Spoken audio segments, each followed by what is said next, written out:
Good afternoon, everyone. I want to welcome our television audience, any other guests, and the members of the Commission for Citizens with Disabilities for the City of Omaha, and our interpreter, to our broadcast of the Mayor's Commission for Citizens with Disabilities. I want to remind you that these meetings are rebroadcast at 7 p.m. each Tuesday evening on Channel 18 of Cox. We used to be on CenturyLink, but apparently we got bumped. But that's okay. The video of these meetings can also be viewed, however, on the Disability Commission's website at www.cityofomaha, all one word, .org. And if you go to the mayor's office and you click on the Disabilities Commission, it will lead you to the YouTubes, and you can watch YouTubes all day long. You can binge YouTubes of the Mayor's Commission if you so choose. Very quickly, I want to remind you a little bit about what we're doing here and why we're here. And that means I have to turn a page or two. The Mayor's Commission, our main objective is to promote quality of life, accessibility, and equity in all aspects related to the City of Omaha on behalf of and in cooperation with and in collaboration with the citizens of Omaha who experience disabilities, their families, and the people that support them, and their friends. To this end, we work to advise the mayor, the city council, city department heads, and other city personnel on issues of access, representation, employment, housing, quality of life that affect citizens with disabilities and their respective families. We serve to function as a resource for Omaha citizens with disabilities and their families to bring their concerns forward and to help them resolve issues that might be affecting them personally or in a broader sense. We try to publicize to the citizens of Omaha, I'm saying citizens a lot, the role of the Mayor's Commission and the resources available to assist citizens with disabilities, employers, housing representatives, business owners, engineers, architects, and others who have a role in bettering the life of Omaha citizens. We serve to promote awareness to the general public on the capabilities, needs, desires, and strengths of people with disabilities. We work to publicly recognize the efforts of employers, businesses, schools, organizations, and others who have demonstrated outstanding support for people with disabilities in our city.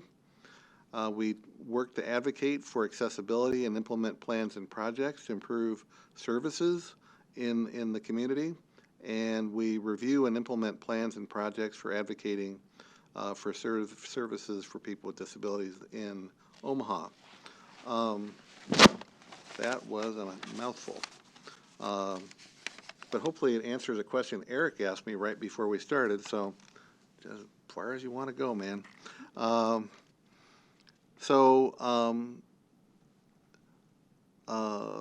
That's our purpose. I do want to let you know that we're going to do announcements in just a minute, but at the end, if we have a few minutes, we'll take some time to talk about announcements from the different organizations and disability areas that are represented here in the commission. So have a paper and pen handy to take notes. That's in bold. At this time, I want to go ahead and have the commission members who are present introduce themselves and who you are and who you're here to represent. You want to go, Natalie? Sure. I'm Natalie Simmons with Dotted Eye Writing Services, and I'm a mental health advocate and the secretary of the commission. And she does a great job. Thank you. You're welcome.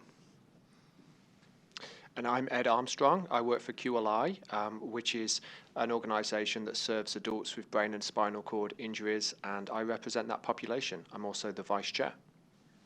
Thanks, Ed. I'm Megan Walls with Assistology. I do training and consultation in the areas of accessibility, inclusion, universal design. I serve all disability community groups, and so I'm here to represent kind of the broader spectrum of citizens with disabilities.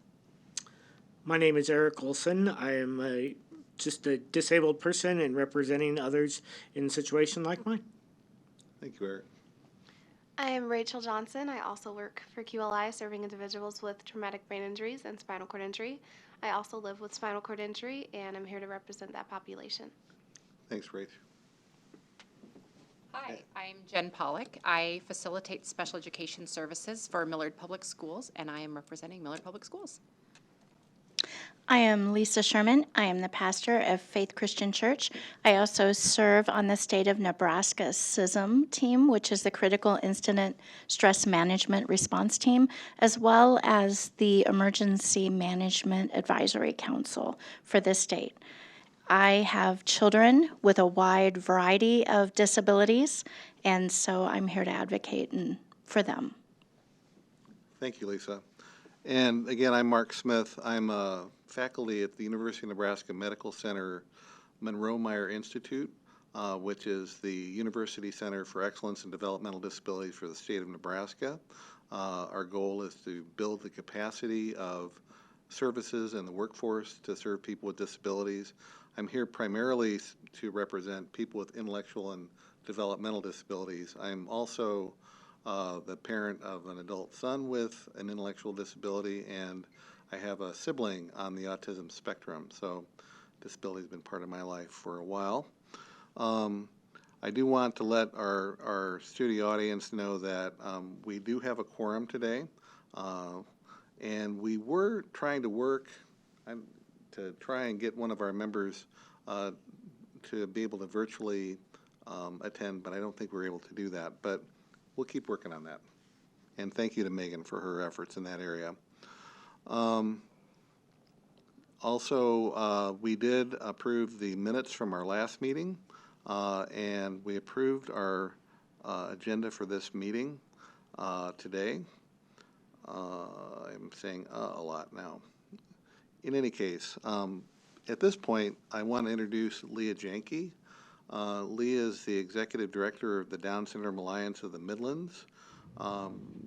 It's somebody that I've had the pleasure to work with from time to time.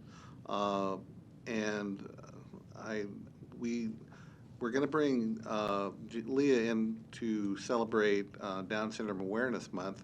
That was October. Leah was unavailable, so she was very graciously agreed to come represent the Down Syndrome Alliance this month. And at this point, I will turn it over to you, Leah. We will probably try and save a few minutes for questions after you're done presenting, if you're comfortable with that, and just to warn you ahead of time. Okay, sounds Thanks, good. Leah. Thank you. I'll let you guys let me know if you can hear me okay, if I need to be louder or move the mic closer. So my name is Leah Jank. Thank you for the introduction, Mark. I'm the Executive Director of the Down Syndrome Alliance of the Midlands, and also a parent of 3 children, one who has Down syndrome. I thank you guys very much for inviting me. I very much liked the opportunity last year, and I'm happy to be here again. Hopefully we have some new programs that I can share that'll be different than what we talked about last year as well.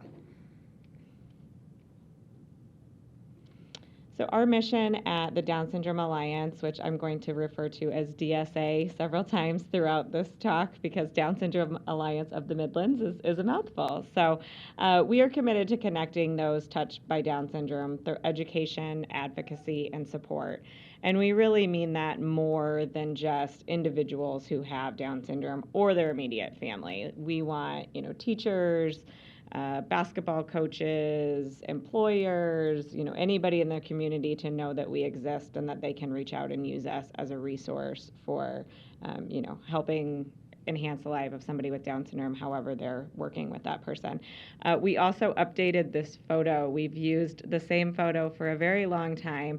That was a handful of children, probably ages 2 to 4, who are all adorable and had shirts on that said homies with extra chromies, which is adorable and everybody loves it. But we've worked really hard over the past couple of years to make sure that everybody knows that we aren't just trying to reach children with Down syndrome, that our services do expand through transitions and into adulthood and really throughout the lifespan of individuals or family members of somebody with Down syndrome. So we've tried to show that a little bit more in our branding and showing people of all ages.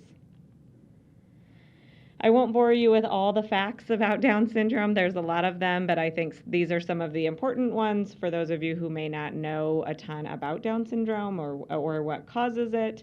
People with Down syndrome are born with a full or extra part of their 21st chromosome, or an extra copy of their 21st chromosome. That's something that happens during conception. There's nothing you can do to prevent it. There's nothing you can do to change it. There's nothing that anybody did to cause it. It is just a genetic condition that you are born with. There continues to be lots of research done, kind of exploring more of that. But at this time, that's it. It just happens. It's the most commonly occurring chromosomal condition. There's about 700 babies a year in the United States that are born with Down syndrome. Here at DSA, we welcome about 30 new families a year. That number has not changed. We've actually seen that number continue to grow with our population. So, as prenatal testing becomes a more prevalent thing, we do get that question a lot. It is not something that we have seen a decline in, though. We continue to welcome more and more families every year. So, there's approximately 1,350 people with Down syndrome living in the Omaha area. Down syndrome occurs in all races and economic levels, and the lifespan of somebody with Down syndrome has really increased a lot. It's still a much lower number than I would like to hear at 60 years old, but just some like 40 years ago, it was 25 years. So advances in healthcare, advances in the community, quality of life all play a really important role in that. So we really start our services from birth to throughout the lifespan is what we like to say, the people that we're serving, and birth meaning that we do a lot of medical outreach. We have hospital bags that we give to all the hospitals that have, labor and delivery. We also work with genetic counselors at MMI, making sure that anybody who gets a diagnosis of Down syndrome knows that we exist and they can reach out to us for support. We also do medical outreach, as in trainings for nurses or med students talking about giving the delivery of the diagnosis of Down syndrome, that nobody wants to hear that, you're sorry for the baby they just had, making sure that husband and wife or spouse, is in the room when you give the diagnosis, those kinds of things that just kind of go overlooked when the medical world is just kind of boom, boom, boom, get through your day. So we do a lot of that outreach. Our outreach has expanded a lot to prenatal diagnosis, working with OBs and, their offices, giving that delivery prenatally, because more and more women are starting to get a prenatal diagnosis versus a diagnosis at birth.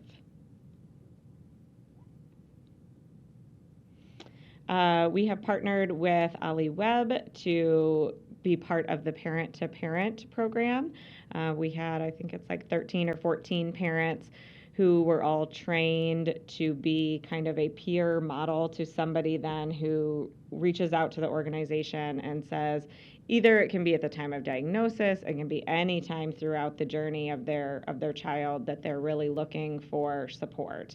It could be everything from, they just found out and they're pregnant, to we're really struggling with puberty or transitions or, a relationship. And so that's where having this group is really important, because we tried to pick people who had older children with Down syndrome, somebody who had adopted a child with Down syndrome, people who English was not their first language.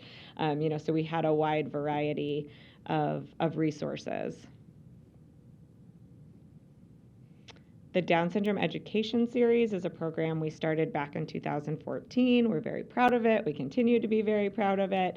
It's kind of a conference-style model, but instead of doing a one-day conference, which we've found is very hard for any parent, especially that of a child with a disability, to say, hey, we'd love to have your time for 8 hours on a Saturday. No, we don't provide childcare, and you have to pay to register. We just weren't getting great numbers, so instead we do it every one Tuesday night a month. We bring in a speaker, sometimes locally, sometimes a nationally known speaker that you would find if you traveled outside of Omaha for a conference, to come and talk. The presentations are free. They're open to anybody in the community who would want to participate. And we've had a much better turnout. We do still a lot of times get mom or dad, not both, but that still works out for childcare to have one of the parents attend. Another partnership that we did with Ali Webb is we offer SIB shops at the same time. So if parents are already coming, they bring the siblings of the child with a disability, and that's run in a room close by. It's a great program for siblings to interact with other siblings of children with disabilities. And that's not just Down syndrome, it's any sort of disability. That's for kids ages 6 through 12. And they have lots of fun. They used to be in the room right next to our presentation room, and we had to move them down the hall because sometimes you couldn't hear the presenter. So they're always having fun. Leaps and Bounds was a program we started this year with Creighton OT and PT students. We hold it at Premier Gymnastics, and it was for kids ages 18 months through 5 years old. This year we only had children with Down syndrome part of the program, but it was open to anybody with a developmental disability. We've already talked to CRCC and pediatric therapies, kind of working with some of the other therapy centers to have them hopefully help advertise it so that we will get more children than just children with Down syndrome. It was a 12-week program. They came once a week, and worked with the PT and OT students on, physical and occupational therapy, as well as social skills, following directions, making friends. It was a great program, and everybody had a lot of fun. Every year we have scholarships and stipends as part of our budget. This picture is the I Can Bike Camp. That's always a popular one. There's always 5 families that we sponsor to be part of the I Can Bike Camp. Some other things have been, we've had people use scholarships to attend Monroe Myers camps, some theater groups. We've had people travel out of the state to do advocacy work. We've had people apply for scholarships for that. So there's not really a specific, it's for self-advocates or their parents who are somehow, improving their life or the life of their child. This was a new program we started, I think, 2 years ago now, just really trying to gauge the need of our families, and found that even our healthier families, their kids are in the hospital a couple of times a year. It might be just tonsils coming out, but that means an overnight stay. It might be ear tubes. It might just be, the flu for a child with Down syndrome can be quickly escalated to they would just feel more comfortable if you stayed in the hospital for a couple of days. And so just trying to navigate that. It's really expensive to be eating breakfast, lunch, and dinner out of a hospital. And if that's happening to you multiple times throughout the year. So we now have a form on our website. Anybody can just fill it out, and it's a Visa gift card. We say it's for a hospital, meal, but it really could be any way that it helps the family in need. DSA Parent Connection, we hold these quarterly. They're just for any new families that have joined our organization. I talk about kind of our programs that we have. We usually have a panel of parents that come. We try to get a dad so that the dads feel, more comfortable kind of asking questions, depending on the scenario. If we need somebody that's not, English is not their main language. We've had people from therapy centers come.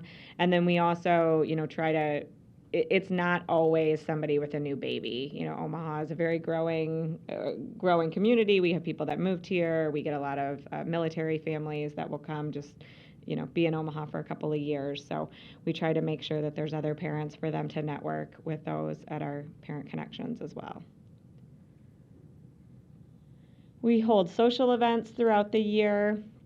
They're usually monthly and for the whole family to attend. They range anywhere from going bowling to we rent out the whole children's museum and let our families just run wild.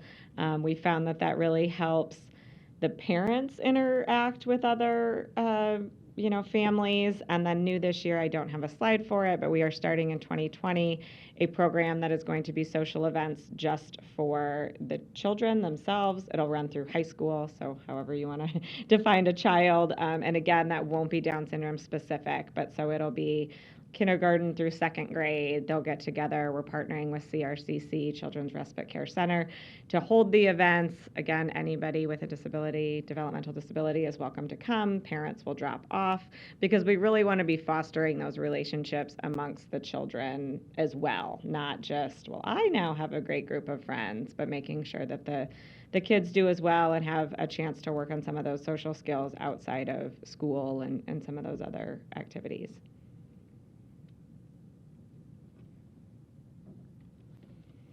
This was a new program we started this year. We added another full-time employee, which was very exciting. So we're a small nonprofit, and she has started the Young Adult Series for us. It's classes, events, activities, just like it sounds. I'll explain more of those, but this was really that outreach that I was saying about, not just being an organization that people look to for small children or for like parent support. So the Young Adult Series is for anybody. I think her youngest class is 14 and up. It might be 12, actually. I can find out that information. And then all the way through adults, you could be 80 and participated in these events. So Circles is a curriculum that works on social skills. We hold those classes on Monday evenings, and they're broken up into age groups so that appropriate material is being covered. We started a running club. We run either at UNO's workout facility or at Elmwood Park right there, just depending on the weather. We had a really great turnout, great range of individuals participating, and lots of volunteers as well. Workplace Exploration was a new program that we ran this October, working on, social skills. What are you actually interested in? What is your dream job, and what skills can you work on to get you to that position? This kind of falls back in with our special events. We have support groups for pretty much everybody in your family. We talked about SIB shops. We have a support group for moms. We get together. We do monthly coffees, and then we try to have outings in the community. That you can't pour from an empty cup. I think, most of you in this room understand that. So just really kind of a respite type event that moms can get out and get a break. We have a grandparents group that's really active. They plan a handful of events for us throughout the year. They really like having that ownership piece and giving back. And so most of their events are holiday themed. They throw a Santa event for us, and an Easter egg hunt, and a trunk or treat. There's a dad support group. They're actually their own nonprofit, but we work closely with them. Dads Appreciating Down Syndrome is their acronym. Legislative advocacy is something that is important to us at DSA. We have a legislative advocacy committee that's kind of a subset of our board of directors. We travel to, both of these pictures are in DC, but we do travel to Lincoln, do lots of just advocacy kind of calls where we post on our Facebook. If everybody can call your senator, call your whatever, here's your talking points, and then we try to do an annual trip to DC.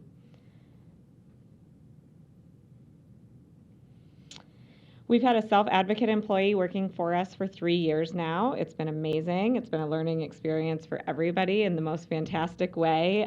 You can't preach something if you're not doing it. So, it was something we had always said, tried to go out to the community and talk about other people hiring somebody with Down syndrome, but we weren't doing it ourselves. Marcus has been a wonderful employee. We've really watched his skills develop so much from the beginning of him working for us until now. So he's our administrative assistant. He helps put together all of our programming materials, and then does all of our mailings and whatever kind of other odd ends we have around the office.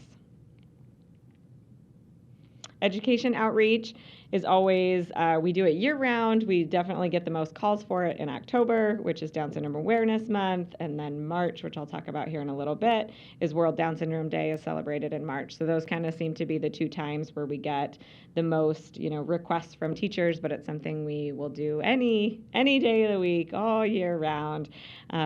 Usually our presentation is more on just more alike than different, talking about disabilities in general, talking about, that just because you don't look like your neighbor, just because you don't sound like your neighbor, how we can all get along and love each other and be accepting, more of an inclusion model than Down syndrome itself, especially depending on the age, because we'll talk to a kindergarten class and they don't even know what Down syndrome is. So we give them just enough information that they need to know. We have a great group of volunteers. Almost every year we get to a point where we have more volunteers than we have projects for, which as a nonprofit is a wonderful problem to have. We've got Creighton OT and PT students that volunteer for us, so a couple of different classes at UNO, and then just lots of community members as well. So, but we're always willing to add to that growing list of volunteers, and as our programming increases, our need for volunteers increases as well. So here, World Down Syndrome Day is celebrated on March 21st. March 21st is the 3rd month, 21st day. We talked about people with Down syndrome have 3 copies of their 21st chromosome, so that is how World Down Syndrome Day was selected as March 21st. We do a big celebration. We have a party. It's a community party, so again, anybody is welcome. We encourage our families to invite their neighbors and their teachers and their classmates. And we started a couple of years ago something called Donuts for Down Syndrome. We deliver donuts that have little facts about Down syndrome on toothpicks to like the news outlets, all of our sponsors throughout the year, just really doing what we can to make it more of a day of awareness and getting the word out. It's worked. We get on the news almost every year, get a little radio shout out talking about World Down Syndrome Day. We hold 2 big fundraisers every year. The Step Up for Down Syndrome Walk and Family Festival is our awareness walk. We just had it in October, and now the date for 2020 is October 3rd. It's held at Werner Park.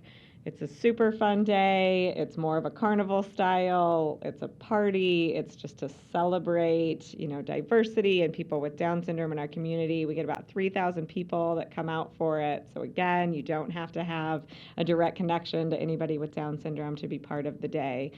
There's bounce houses and lunch, and it's a really fun day. We partner with Special Olympics every year to do a Spread the Word to End the Word campaign. We've held it at UNO and their community or their student center where everybody goes to get lunch. They get lots of traffic through there, and we have anybody who's willing to stop sign the pledge that they will no longer use the R word. We get that whole banner signed by the end of the day. It's really cool. Another great way to just get awareness out. We encourage anybody to take their picture next to it, to share it on social media, talk about what they did, why they signed it, why they're no longer going to use the R word. Our second fundraiser, this will be just our second year throwing a gala. It's called the Building the Future Gala. It will be on March 28th of this coming year at Embassy Suites. It was a fantastic event last year. We gave a couple of awards. We gave a Self-Advocate Leadership Award and then an award to our founding member, her name is Mary McHale, and so that is now the name of that award, the Mary McHale Leadership Award. We had a speaker come from Denver and talk about Down syndrome research and what's happening with all of that. Lots of exciting things happening at the Global Down Syndrome Foundation. So it's a great day. Tickets just went for sale. You're all invited to come. And what we're raising our funds for at the gala right now specifically is to find our future permanent home. Our office is located at the Community Engagement Center at UNO, which is fantastic. but they do kick you out eventually. And it's not always an ideal setting for programming on weekends and with children. So that's why we partner with a lot of organizations to use their space, which is working out fine. But long term, we would like to have our own space where we could hold all of those programs and not have to haul totes full of stuff all around the community. I think that's it. Yeah. That was a lot. It is a lot, yes. We're So, keeping busy. questions from my fellow commission members? I'll have a few, but Sure. I'll give them fair. They can tell Down syndrome from before the pregnancy's over. Correct. Yes.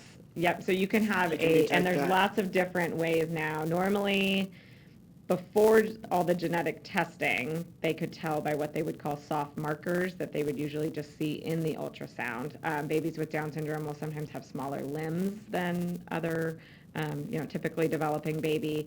There's not as much of a bridge in their nose. I can't even remember all the other ones, but there's things that ultrasound techs are trained to see that show up as soft markers. And then if you wanted to, you could proceed and have an amniocentesis to find out if the baby, in fact, did have Down syndrome. Within the last 5 to 7 years, there's been advances in genetic testing, that there's now less invasive, just blood tests that can be done as early as 10 weeks that will show if your baby has, they scan for a variety of things, but Down syndrome would be one that would show up, so. Thank you. Is the Leaps and Bounds program, do the children that participate have to have a medical diagnosis, or is it open to typically developing children? Nope, as well? it's open to typically developing, yep. So this year the only typically developing were siblings, but it definitely doesn't have to be, just siblings. Yep.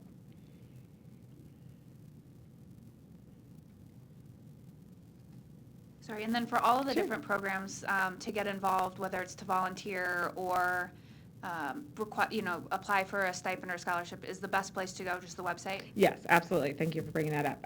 DSAMidlands.org is our website that will connect you to everything. We also have a really active Facebook page. For those of you that are on Facebook, we try to post, pretty much any of our upcoming events or all those things, which then just link back to our website. So. Can you talk a little bit more about your education series? Is it all just related to Down syndrome, or are there other topics that you Sure. speak Nope, on? definitely other topics. I mean, we kind of always try to put a, Down syndrome spin on them because that's who we're advertising them to. But so our upcoming one in December is on teaching math to individuals with Down syndrome, but it's just a special ed teacher who's coming in who has taught math, I'm sure, to a variety of different, learning abilities, including typical children. So she'll just kind of have some insights, and then we do everything from, behavior, inclusion. We have some that are just kind of feel-good messages of stories that have happened, in the community. Gosh, I'm trying to think. They really range a whole variety, enable accounts, planning, special needs planning, so lots of things that would apply to people that don't just have a Down syndrome diagnosis. So, but it's the whole lifespan, it's not Correct. just like the schooling years? Correct, yep. Mentioned earlier that you do presentations at schools, and you mentioned with kindergartners. What other grade levels do you do, and what do you personally feel is the best age to really get that information on inclusivity and Sure. differences? Yeah, and that's a things good like that? question. We've done them everywhere from where it's one teacher asking us to come in and talk to one specific classroom. A lot of times in that case, it's a classroom that has a child with Down syndrome. And we've kind of talked with the teacher as well, asking what made you want to invite us in the first place? Like, what are the other kids? What are their questions, And a lot of times in a kindergarten room, she'll say, well, they ask why so-and-so either doesn't talk or, talks funny, or why so-and-so gets pulled out to do OT and PT and speech. And so then we do talk about Down syndrome and how it can affect, your speech and your motor skills and OT skills, and then what a speech therapist is, and an occupational therapist and how they work with all those. But I would say that's maybe like 5 minutes of the whole presentation, talking about, like, we'll have everybody stand up if your favorite color's pink, and then you look around the room, and then if your favorite color isn't pink, you sit, and then talking about how your best friend might not have stood up. Their favorite color might not be pink, and that's okay. We're all different. It's, you know, so it's definitely much more of a more alike than different. But then we've done presentations where it's like an assembly of a whole like middle school in an auditorium, and it's kind of the same presentation, but we try to tailor that a little bit more. We do in that talk about what causes Down syndrome, because at that point kids, you know, they know what a chromosome is, or we give them a quick little recap about what a chromosome is, and talking more about, you know, Down syndrome, and really trying to let everybody know, too, the future of Down syndrome is so much different than what people sometimes think. You know, people with Down syndrome can go to college, and they have jobs, and they get married, and they can drive cars, and so really trying to, you know, give that perception of you know, the future, and that it doesn't look that much different for somebody with Down syndrome than it does for you. So. Cool, thank you. I wanted to ask a little bit about your activities as an organization around prenatal diagnoses. We know that in many cases, when prospective parents find out about that diagnosis who might not be familiar with disabilities or Down syndrome specifically, that can be a little overwhelming. Right. And so what's next after that, when a family might contact you, or you become aware of a family that is dealing with because I especially ask that because the diagnoses are coming so early. Sure. And yet, on the other side of the coin, they're not 100% reliable. Sure. So they might be getting a diagnosis that it's a likelihood, but not a certainty. So if you could expand on that a little, perhaps. Sure, yep, absolutely. Great. So we have a lot of families that really their first contact with us is that they go on our, I'm assuming they got our packet from somebody, and they go on their website, and it's just we're a new family, and they kind of fill out the information, and a lot of times baby's not even named yet because they don't, you know, and date of birth is due date because baby's hasn't come yet. So I have kind of a standard email that I send that talks about DSA, what we do. I give more of my story. I had a prenatal diagnosis. I now have an almost 8-year-old son, trying to give it a little bit more of kind of that personal touch. And then I do usually refer to the parent-to-parent guide, you know, or model, saying here are some other parents. When you are ready, you know, if you want me to come to your home, if you want this other mom who, you know, sounds like you guys live in the same part of town, or, you know, whatever information we kind of gather from that. And we do get people a lot that kind of prefer that one-on-one.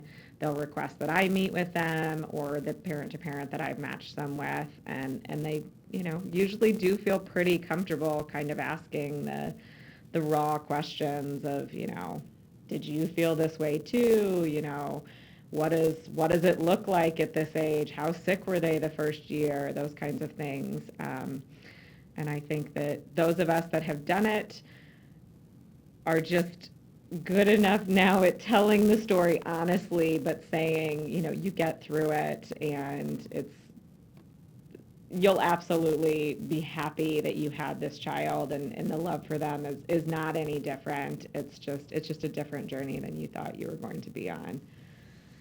So. Yeah, dreaming new dreams, right. New hopes. Right. One thing I wanted to throw out, and this isn't in the form of a question, but I'm aware that if you look nationally in the area of adoption, there's a waiting list right. for children with Down syndrome. Which is kind of amazing. It is amazing, but I think it goes to show that, you know, I think sometimes people just don't think that they are as strong as they really are, and that's fine if you're not. There's somebody else who absolutely believes they're strong enough to handle that and is more than willing to, and yeah.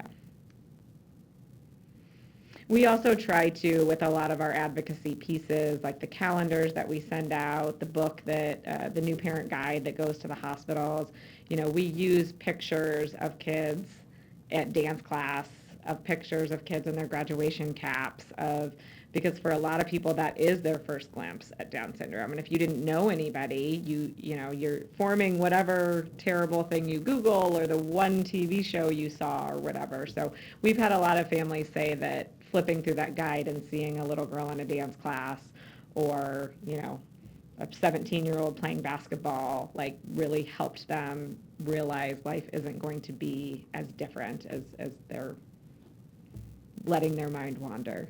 So. Well, I think it's important, again, not asking a question, but just making a comment that everything you've talked about, Leah, and I really appreciate, really speaks to the strength of the individual, and that it's a child first or a person first, and that a lot of the work we do across disabilities really calls on us to see people as people first and not as their disability, and that irrespective of a disabling circumstance in their lives, they can be productive citizens that are, equal members of their community to anybody else. I mean, actually, disability is now I'm on my soapbox, disability is the largest minority in the country at about 19 to 20% on any given day. And so I just think it's important to kind of keep some of those tenets about person first thinking, and and that certainly applies to Down syndrome or any area of disability. So I'll quit preaching now. Yes, no, absolutely. It's a good soapbox to be on. What can I say? They gave me a microphone. Yeah. What can I say? What am I supposed to do? Other questions for Leah?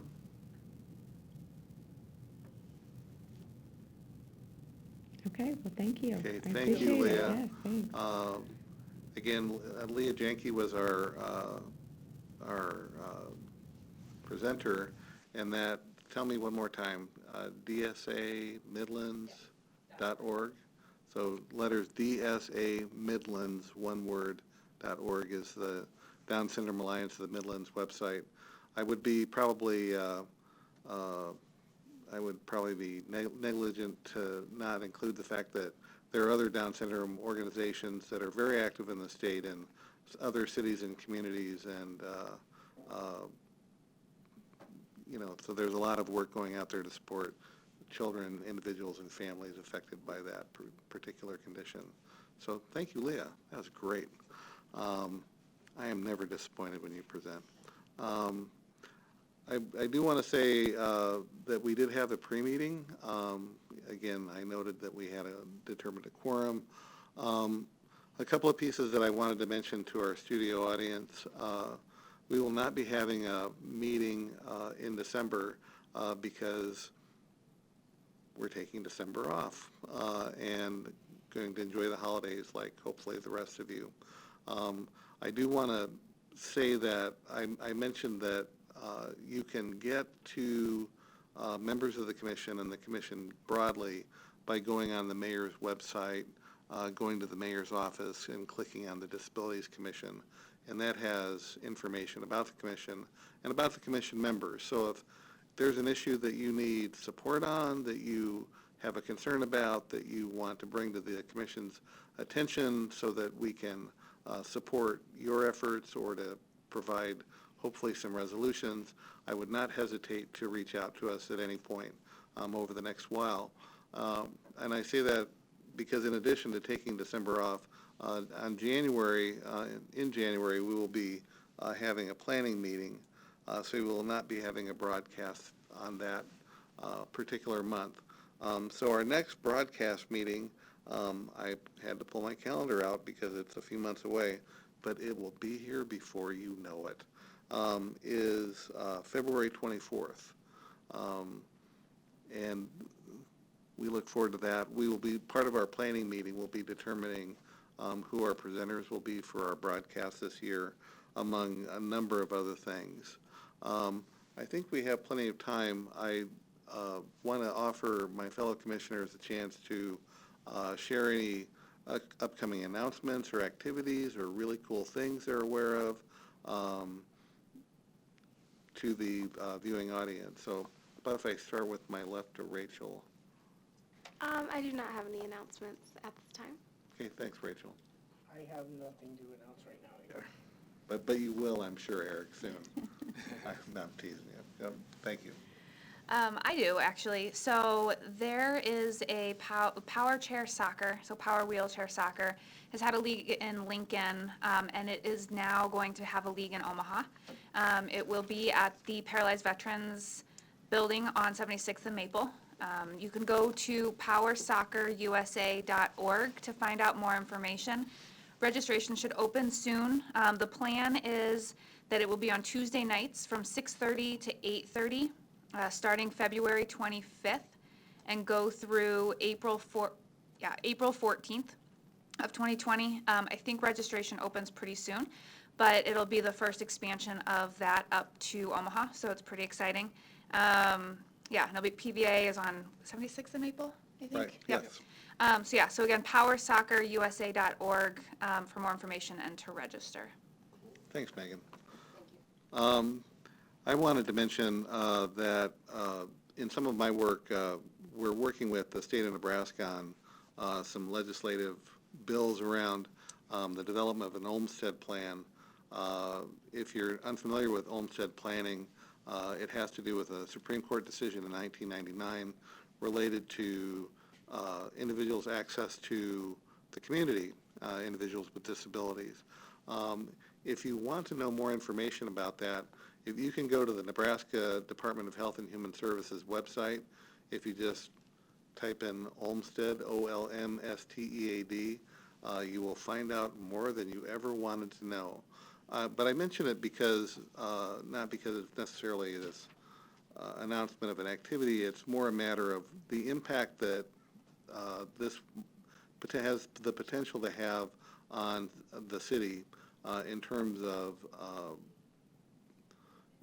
creating additional opportunities for folks to have choice and self-determination about where they live and how they live. And so I just mentioned that because I was just at a meeting at the Paralyzed Veterans of America at 76th and Maple this morning where we were having a discussion about that. And I thought that would be good to share with the audience. So. While moving along, this is Ed. I don't have any announcements. Thank you, Ed. I don't have any announcements either. Thanks, Natalie. Hey, I'm Lisa, again with Faith Christian Church. I wanted to let everyone know that the first weekend of December, we have our Living Nativity. It's on Friday and Saturday. It goes from 5:30 to 8:30. You all are welcome to come to that. But also I wanted to extend an invite. Sometimes children with disabilities are not invited to participate a lot in Christmas pageants or Christmas productions. If you have a child and they would like to participate in the Living Nativity as an angel, a wise man, or standing next to the camel, please do not hesitate to give us a call because you and your child are more than welcome to participate in our Christmas pageant. Our number is 402-333-7866, or you are more than welcome to email me directly at pastorlisa@faithomaha.org. Thank you. Thanks, Lisa. That's pretty cool. Jennifer? No major announcements. We have 36 buildings full of kids who are excited for a long weekend and/or snow. So I'm not sure what they're most excited for, but lots of excitement right now. Yeah, I can't say that I share their excitement personally, but I do have a snowblower, so life goes on. Well, thank you for thank you for that. I do want to thank our sign interpreter who does an outstanding job. I do want to remind you again that these broadcasts are rebroadcast every Tuesday at 7 p.m. on Channel 18. I want to remind you that we're off next month because we're going to enjoy our holiday cheer, and we will be having a planning meeting in January, so our next broadcast will be in February. So again, thanks to all, and have a great holiday. And we're out.